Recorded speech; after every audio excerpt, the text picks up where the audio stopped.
የመምህር ዘላለም ታናሽ ወንድም የሆኑት መጋቤ ሐዲስ አድነው ስለ ወንድማቸው አጠር ያለ ምስክርነት ያቀርባሉ።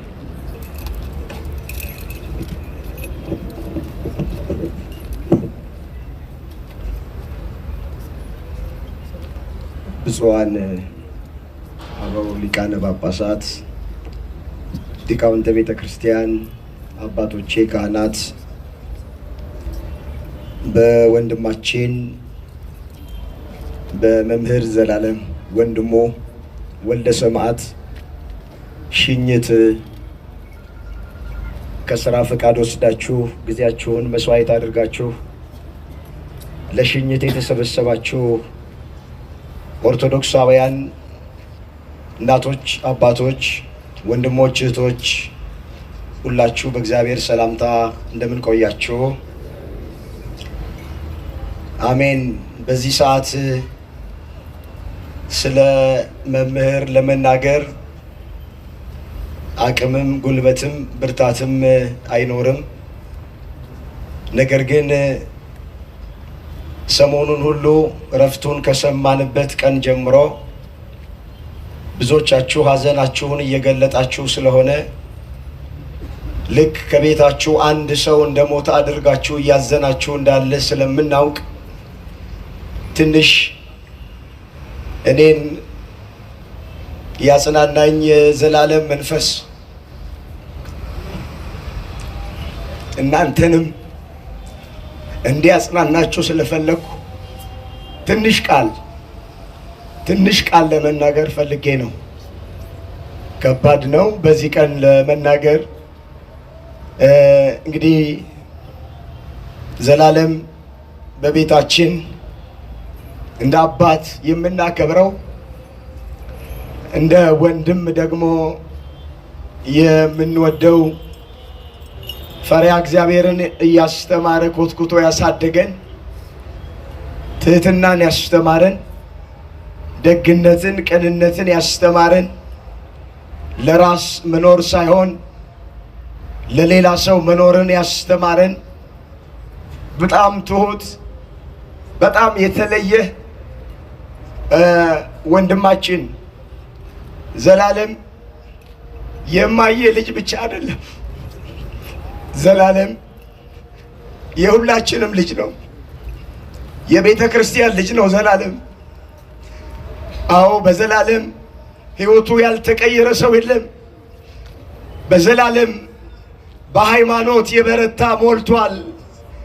ብዙ ነገር ከዘላለም አግኝተናል። በአገር ውስጥም በአገር ውጭም ያለን ብዙዎቻችሁ እየደወላችሁ ምስክርነት ስትሰጡኝ እንደነበረ በወንድማችን በወልደ ሰማዕት ብዙ በርካታ ነገሮችን አግኝተናል።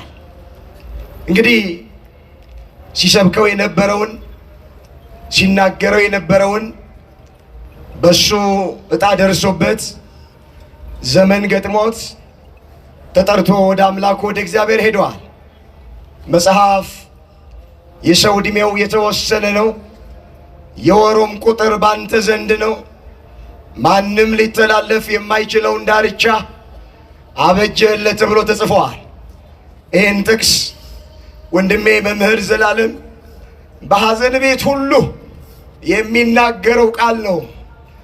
አዎ ዕድሜያችን የተወሰነ ነው። በገንዘብ ዕድሜ መጨመር አንችልም። በገንዘብ ዕድሜ መጨመር ቢቻል ኖሮ ለዘላለም ዕድሜ በጨመርንለት ነበረ። በእውቀት ዕድሜ መጨመር አንችልም። በእውቀት ዕድሜ መጨመር ቢቻል ኖሮ ለዘልዬ ዕድሜ በጨመርንለት ነበረ። በስልጣን ዕድሜ መጨመር አይቻልም። በስልጣን ዕድሜ መጨመር ቢቻል ኖሮ ለመምህር ዕድሜ በጨመርንለት ነበረ። ነገር ግን የተወሰነለት ዕድሜ 49 ስለሆነ ወንድሜ ዘላለም በ49 ዓመቱ ትቶን ሄደዋል።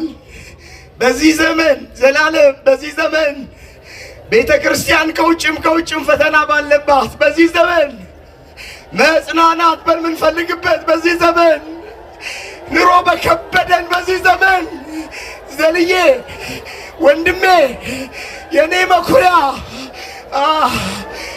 እንድታለቅሱ አይደለም እንድታለቅሱ አይደለም። ብታለቅሱም ችግር የለም። እስጢፋኖስ በሞተ ጊዜ ታላቅ ለቅሶ አለቀሱለት ተብሎ በመጽሐፍ ቅዱስ ተመዝግቧል። ግን ወዴት እንደሄደ ስለምናውቅ አድራሻውን ስለምናውቅ አናዝንም። እኛ ከሞት በኋላ ሕይወት አለን፣ ከመቃብር በኋላ ትንሣኤ አለን። ዘላለም ወደ እግዚአብሔር ለመሄድ ነው ያረፈው። ዛሬ ከእግዚአብሔር ጋር መኖር ከጀመረ 5ኛ ቀን ነው። አምላካችን እግዚአብሔር ወንድማችንን ነፍሱን ስለተቀበለልን እናመሰግነዋለን። ነፍሱ ይረፍ አንልም፣ ነፍሱን ተቀበላት አንልም። ሙሉ ጊዜውን ለእግዚአብሔር የሰጠ ነው። ያባከነው ጊዜ የለም። ወገኖቼ ከታሰሩት ሲጠይቅ፣ የተራቡትን ሲያጎርስ፣ የተጠሙትን ሲያጠጣ፣ የተቸገሩትን ሲረዳ ዘላለም ቤታችን ውስጥ አናገኘው። እናቴ ዘላለም ሁሌ እንደናፈቃት ነው። አታገኘውም ዘላለምን። ሁልጊዜ አገልግሎት፣ ሁልጊዜ አገልግሎት፣ ሁልጊዜ አገልግሎት ነው። እንደወጣ ቀረብን ደግሞ ውሃ ሳናጠጣው። እግዚአብሔር ይማርህ ሳልነው አተነዋል። ለነገ ይህን ክብር ስናይ፣ ይህን ሽንት ስናይ ደስ ብሎናል። እግዚአብሔር ያክብራችሁ። አንድ ቃል ተናግሬ መልእክቴን መጠቅለል እፈልጋለሁ። በሀገር አሜሪካ ያላችሁ ካህናት፣ ሊቃውንተ ቤተ ክርስቲያን ከተለያየ ስቴት መጣችሁ ልጃችንን ወንድማችንን በክብር የሸኛችሁልን ያኮራችሁንን እግዚአብሔር ያክብርልን። ብፁዓን ሊቃነ ጳጳሳት ሁሉ ነገር ትታችሁ አገልግሎታችሁን፣ ስራችሁን ትታችሁ ወንድማችንን ስለሸኛችሁ እጅግ እናመሰግናለን።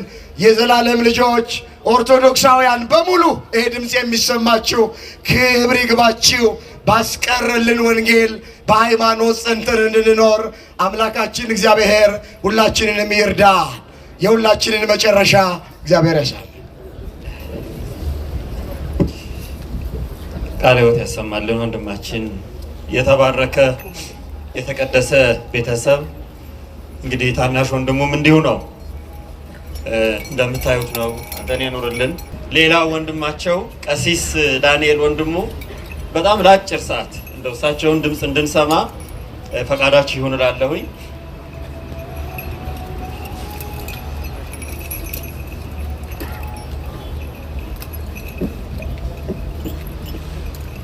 ብፁዓን አበው ሊቃነ ጳጳሳት፣ ሊቃውንተ ቤተ ክርስቲያን ሁላችሁ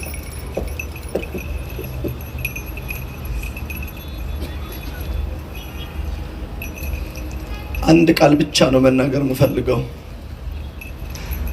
መምህር ዘላለም 30 ዓመት ከሰበከ ወንጌል በላይ ዛሬ የሰበከን ወንጌል ይበልጣል። ዛሬ የተሰበከ ወንጌል ከዚህ በኋላ ዘላለም ሲታወስ የሚኖር ወንጌል ነው። ዛሬ መምህር ዘላለምን ብንወቅሰው ወቀሳችን አይደርሰውም፣ ብናወድሰው ውዳሴያችን እንደማይደርሰው፣ በውዳሴያችን እንዳይሰናከል፣ በትችታችን ተስፋ እንዳይቆርጥ ሥላሴ እንዲህ ባለ ክብር አከበረው። ሐዋርያትን ሐዋርያነ አበውን ወንጌል ሰብከው ያከበረ ኢየሱስ ክርስቶስ አምላካችን ወንጌልን ላከበረ እንዲህ እንደሚያከብር መስክሯል። በእውነት በእውነት በእውነት እግዚአብሔር ያከበሩትን የሚያከብር አምላክ መሆኑን ከብሉይም ከአዲስም ዛሬ ጥቅስ አያስፈልግም። መምህር ዘላለም አስተምሮናል። መከበር የሚፈልግ እግዚአብሔርን ያክብር፣ መከበር የሚፈልግ ሃይማኖቱን ያክብር፣ መከበር የሚፈልግ ወንጌልን አክብሮ ለዘላለም ይኖር። ይበቃኛል።